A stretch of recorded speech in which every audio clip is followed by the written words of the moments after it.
नमस्कार दोस्तों, मैं राज पांडे। आप देख रहे हैं आरसीएन टुडे। आप सभी का आरसीएन न्यूज़ टुडे चैनल पर हार्दिक स्वागत है। लगातार इस चैनल के माध्यम से आपको सबसे ऑथेंटिक जानकारी देने का प्रयास किया जाता है। उसी क्रम में आज की सबसे बड़ी खबर के बारे में बात करेंगे। जैसा कि आपको मालूम होगा कि पुलिस भर्ती परीक्षा को लेकर काफ़ी चर्चाएं हैं। लगातार इस चैनल के माध्यम से आपको जानकारी दी जा रही है। मैं आपको बताता रहता हूँ क्या प्रक्रियाएँ चल रही हैं।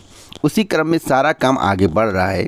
परीक्षा को लेकर, एजेंसी को लेकर, प्रिंटिंग प्रेस को लेकर बहुत बड़ी खबर मैं आपको देने जा रहा हूं। गोपनीयता है, गोपनीयता को बरकरार रखते हुए हर एक जानकारी इस चैनल पर आपको दी जाएगी। सबसे पहले मैं बात कर लेता हूं कि एसएससी के माध्यम से, यानी कि कर्मचारी चयन आयोग के माध्यम से 3 बड़ी भर्तियों का विज्ञापन कब तक जारी किया जाएगा।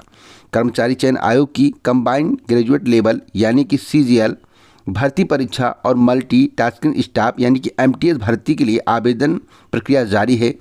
अब जुलाई और अगस्त में एसएससी 3 और भर्तियों का विज्ञापन जारी करेगा। एसएससी ने अपने कैलेंडर में 2 महीनों में 3 भर्तियों को प्रस्तावित किया है। एसएससी 26 जुलाई को स्टेनोग्राफर ग्रुप C व D भर्ती परीक्षा के लिए विज्ञापन जारी कर सकता है। 2 अगस्त को जूनियर हिंदी अनुवादक, सीनियर हिंदी अनुवादक भर्ती परीक्षा के लिए विज्ञापन जारी कर सकता है। साथ ही केंद्रीय सशस्त्र पुलिस बल में कांस्टेबल और असम राइफल में राइफलमैन भर्ती परीक्षा 2025 के लिए आवेदन प्रक्रिया 27 अगस्त से शुरू हो सकती है। तो बहुत सारी भर्तियां हैं दोस्तों, आप लोग तैयारी करिए। आगे कोई अपडेट मिलेगा ज़रूर दूंगा। एक बड़ी अपडेट मैं आपको और देना चाहता हूं शिक्षा सेवा चयन आयोग को लेकर। शिक्षा सेवा चयन आयोग की बड़ी अपडेट है।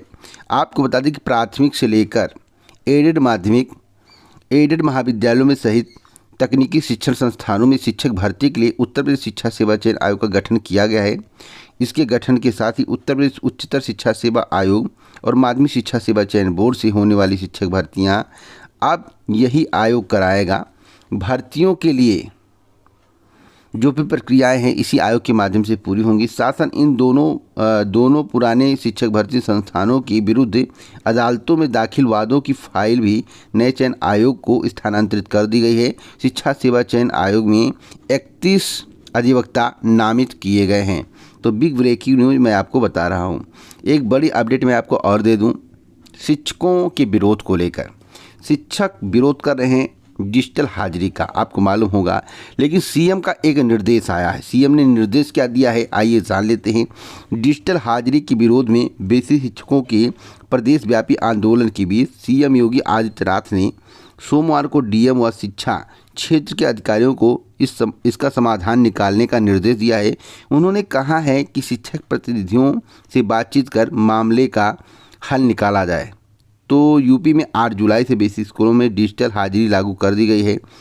इसे शिक्षकों के साथ शिक्षा मित्रों और अनुदेशकों के लिए भी अनिवार्य बनाया गया है। शिक्षक इसी का विरोध कर रहे हैं। शिक्षक कह रहे पहले हमारी पुरानी मांगें पूरी कर दीजिए, उसके बाद आप डिजिटल हाजिरी लगवाइए, मुझे कोई आपत्ति नहीं है। तो क्या सरकार पुरानी मांगें पूरी कर पाएगी, यह भी देखने वाली बात होगी। क्या डीएम के द्वारा या शिक्षा क्षेत्र के जो अधिकारी हैं उनके द्वारा इसका समाधान निकल जाएगा, यह भी देखने वाली बात होगी। कोई अपडेट होगा चैनल के माध्यम से दिया जाएगा। अब मैं बात करूंगा पुलिस भर्ती को लेकर। दोस्तों, पुलिस भर्ती परीक्षा का आयोजन जिस तरह से किया जाता है उसी प्रकार से अब होमगार्ड भर्ती परीक्षा का आयोजन किया जाएगा। आपको बता दें चयन लिखित परीक्षा के बाद होगा। पहले सिर्फ शारीरिक दक्षता परीक्षा व स्वास्थ्य परीक्षण के बाद मेरिट के आधार पर भर्ती होती थी। इसके लिए नई नियमावली बनाई जा रही है। मुख्यमंत्री योगी आदित्यनाथ ने हाल ही में 42,000 होमगार्ड की भर्ती की घोषणा की थी। इसके बाद होमगार्ड की भर्ती के लिए शासन ने नई नियमावली बनाने की प्रक्रिया शुरू कर दी है। सूत्रों के अनुसार 10 को पुरानी व्यवस्था समाप्त कर नई नियमावली में पुलिस भर्ती की तरह नियम बनेंगे। इसमें लिखित परीक्षा कराने वाली कार्यदायी संस्था का नाम भी तय कर दिया जाएगा। सारी दक्षता परीक्षा में होने वाली पुरुषों की 1500 मीटर और महिलाओं की 400 मीटर की दौड़ में बदलाव हो सकता है। पूर्व सैनिक, एनसीसी, आपदा मित्रों को भर्ती में खास तवज्जो दी जाएगी। तो बड़ी अपडेट मैं आपको दे रहा हूँ। एक बड़ी अपडेट मैं आपको और देना चाहता हूँ यूपी पुलिस भर्ती परीक्षा को लेकर। देखिए, यूपी पुलिस भर्ती परीक्षा के संबंध में जो भी जानकारी मैं आपको दूंगा ऑथेंटिक होगी। मेरे द्वारा आपको बताया गया था कि एजेंसी के चयन की प्रक्रियाएं लगभग पूरी हो गई हैं। अब जो कुछ प्रक्रियाएं होंगी छोटी मोटी उसे भी जल्द पूरी कर दिया जाएगा और बताया गया है कि 20 तारीख तक पूरा हो जाएगा। 20 से लेकर 28 तारीख तक अगर पूरा होता तो उसके 5 से 10 दिन 15 दिन के अंदर आपको परीक्षा तिथि के संबंध में जानकारी मिल जाएगी। प्रिंटिंग प्रेस पर भी काम हो रहा है, प्रिंटिंग प्रेस का भी चयन किया जाएगा क्योंकि एजेंसी परीक्षा कराएगी। प्रिंटिंग प्रेस का काम अलग है, पेपर छापना, तो अलग प्रक्रियाएँ होती हैं, हर प्रक्रियाओं में समय लगता है। अब उसी के आधार पर एजेंसी का जब चयन हो गया तो कैंडिडेट की संख्या के आधार पर सेंटरों की व्यवस्था की जाएगी। सेंटर की लिस्ट मांगी गई, कॉलेजों की लिस्ट मांगी गई है कि कहाँ कहाँ कौन से अच्छे कॉलेज हैं। अब उनकी लिस्ट आ जाएगी, उसमें सबसे बेहतर कॉलेज छांटे जाएंगे और कैंडिडेट के आधार पर यह निश्चित किया जाएगा कि कितने दिन परीक्षा कितने पालियों में कराई जाए, कितने कॉलेज मिल पा रहे यह भी देखा जाएगा क्योंकि कॉलेज के आधार पर कैंडिडेट की संख्या के आधार पर पालियों को तय किया जाएगा और इस तरह से तय किया जाए कोई गड़बड़ी ना हो और सुचारू रूप से परीक्षा का आयोजन हो जाए। तो आप सोच रहे हो कि परीक्षा कब होगी, तो भैया परीक्षा के लिए आपको 25 से 30 दिन का समय लगभग मिल सकता है। तो अगर अगस्त माह में परीक्षा तिथि की घोषणा हो जाती है 10-15 अगस्त तक, मुझे तो लगता है कि इस महीने के एंड तक अंतिम सप्ताह में भी घोषणा हो सकता है। मुझे तो लगता है अंतिम सप्ताह में भी, इस महीने के अंतिम सप्ताह में पुलिस भर्ती परीक्षा के लिए घोषणा हो सकता है, तिथि का निर्धारण किया जा सकता है। अगर किया गया तो आप मान कर चलिए कि अगस्त के एंड या सितंबर माह में हो जाएगा। अगर 15 अगस्त के आसपास परीक्षा तिथि की घोषणा होती है तो सितंबर टू अक्टूबर में आपकी परीक्षा होगी, जो मेरे द्वारा बहुत पहले ही आपको बताया गया है। तो ऑथेंटिक जानकारी के लिए आप हमसे जुड़े, लगातार वीडियो को देखा करें। अब मैं बात करूंगा यूपी की।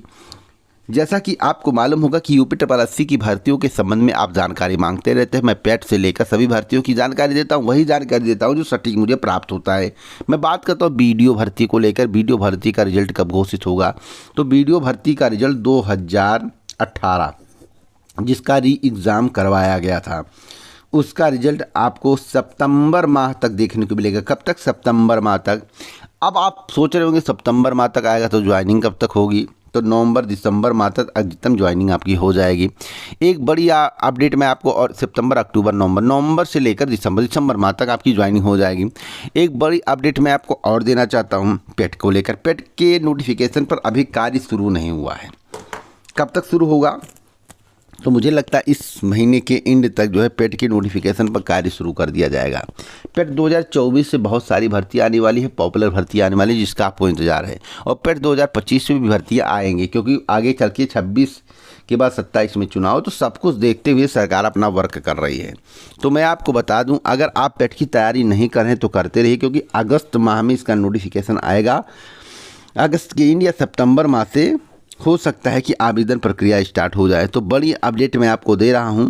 इस प्रकार की ऑथेंटिक जानकारी, सबसे सही सटीक जानकारी के लिए आप इस चैनल से जुड़ें, चैनल को सब्सक्राइब करें, लाइक करें, वीडियो को शेयर करें, लोगों तक बातें पहुंचाएं जिससे आपको सही सटीक जानकारी मिले, साथ साथ आपके मित्रों को भी जानकारी सही सटीक मिलती रहे। पूरा वीडियो सुनने के लिए दिल से धन्यवाद।